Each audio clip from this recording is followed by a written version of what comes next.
देखिए क्या था कि जब चार्ल्स सोबराज जेल में था, हमारे बैच में से ही कुछ ऑफिसर थे हाँ। जो कि प्रेस को बाहर चीज़ें बताते रहते थे। तो प्रेस के लिए चार्ल्स सोबराज तो बड़ा हॉट टॉपिक होता था। कोई हाँ भी चार्ल्स बिल्कुल। सोबराज की खबर मिलती थी तो वो एकदम छाप देते थे। तो मुझे याद है इंडियन एक्सप्रेस में उन दिनों में हमारी बड़ी खबरें छपती थी और हम कहते थे इंडियन एक्सप्रेस को तिहाड़ एक्सप्रेस ही कहते थे क्योंकि उसकी फ्रंट पेज पे कुछ ना कुछ खबर तिहाड़ के बारे में होती थी। तो रोज जब कोई ना कोई खबर आती थी तो क्योंकि उस टाइम पे जेल जो है ये यूनियन गवर्नमेंट के अंडर आती थी, ओके। वहाँ पे कई सारे क्वेश्चन होते थे इसके ऊपर। एक आर्टिकल ये आया कि Tihar jail is ruling Tihar jail is being ruled by Charles Sobhraj. अरे बाप रे। जब इतनी बड़ी बात हो जाए तो पार्लियामेंट में क्वेश्चन वगैरह उठे, तो इन्होंने पार्लियामेंट को एश्योर किया कि मैं खुद पर्सनली जाके देख के आऊँगा और फिर मैं आपको पार्लियामेंट को मैं बताऊंगा कि इस खबर में क्या सच्चाई है। इस खबर के आने के कोई 3-4 दिन के बाद जो है मैं ड्यूटी ऑफिसर था। ड्यूटी ऑफिसर का मतलब ये होता है कि आपने जो भी जेल में आ रहा है, हाँ।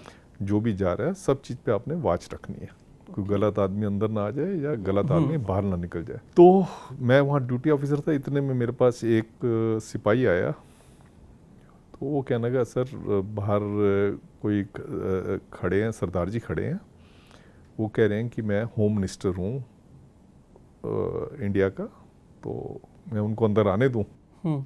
तो मैं बिल्कुल नया था, मैं उस 3 या 4 महीने की मेरी नौकरी थी।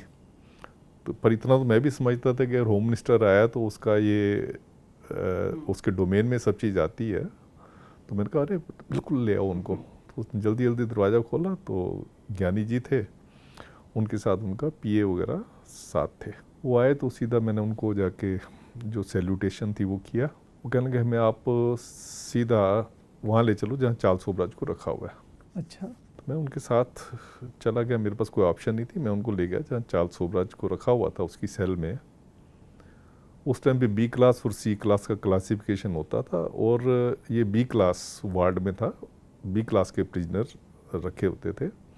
बी क्लास के प्रिजनर वो होते थे जो ग्रेजुएट होते थे या इनकम टैक्स पे ही होते थे जेल में आने से पहले, उनको बी क्लास मिलती थी, बाकी सब सी क्लास होते थे। तो मैं इनको ले गया, चार्ल्स सोबराज से इन्होंने बात की, क्योंकि चार्ल्स सोबराज बड़ा फ्लुएंटली इंग्लिश में बात करता था। हाँ।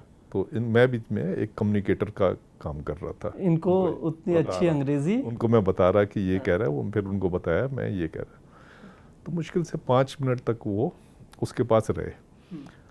तो चार्ल्स सोबराज ने काफ़ी अच्छी लाइब्रेरी अपनी सेल में बनाई हुई थी, किताबें वगैरह पढ़ता रहता था। तो उन्होंने वो देखी तो उन्होंने कहा कि ये लीगली परमिसिबल है। मैंने उनको बताया सारी किताबें सुप्रीम ने परमिट की हुई हैं और इनफैक्ट हमारे पास जो जितना ज़्यादा पढ़ता है हम एनकरेज करते हैं कि और ज़्यादा पढ़े, कैदियों को। हाँ कैदियों को एनकरेज करते हैं कि वो ज़्यादा पढ़े, कैदियों को भी, स्टाफ को भी जितना पढ़े, ताकि वो हमारे में ये माना जाता है जितना पढ़ेगा उतना रिफॉर्मेटिव, इसको रिफॉर्मेटिव टूल है। तो उसके बाद फिर मैं उनके साथ ही रहा। तो इतने में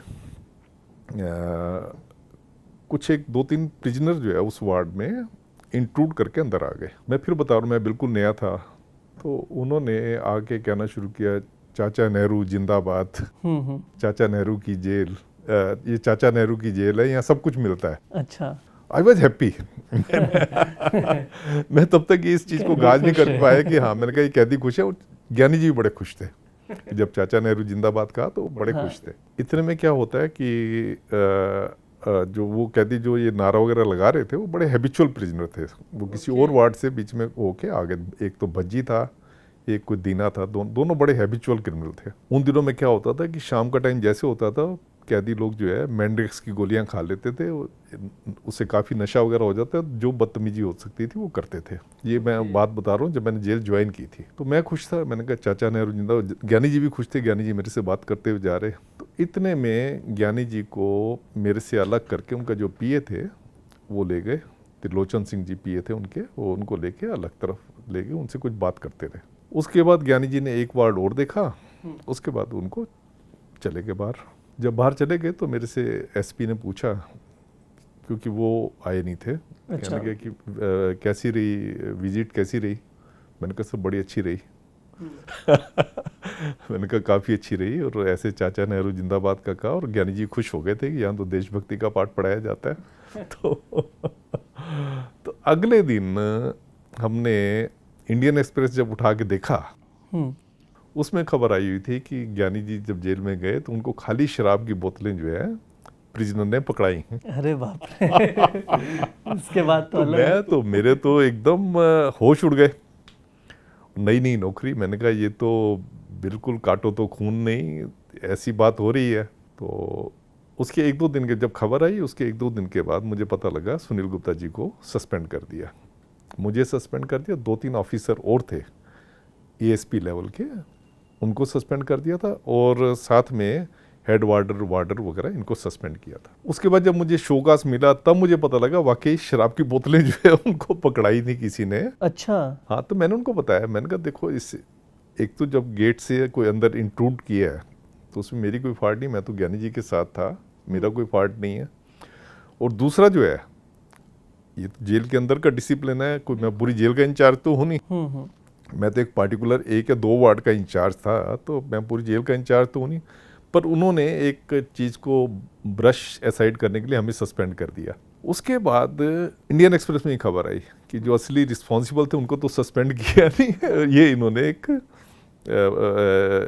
लिपापोती करके सस्पेंड कर दिए उनको। उसके बाद मुझे पता लगा कि उन्होंने 2 डिप्टी सुप्रिंटेंडेंट थे, उनको भी सस्पेंड कर दिया था, सुप्रिंटेंडेंट को भी सस्पेंड कर दिया था। तो ये है हादसा।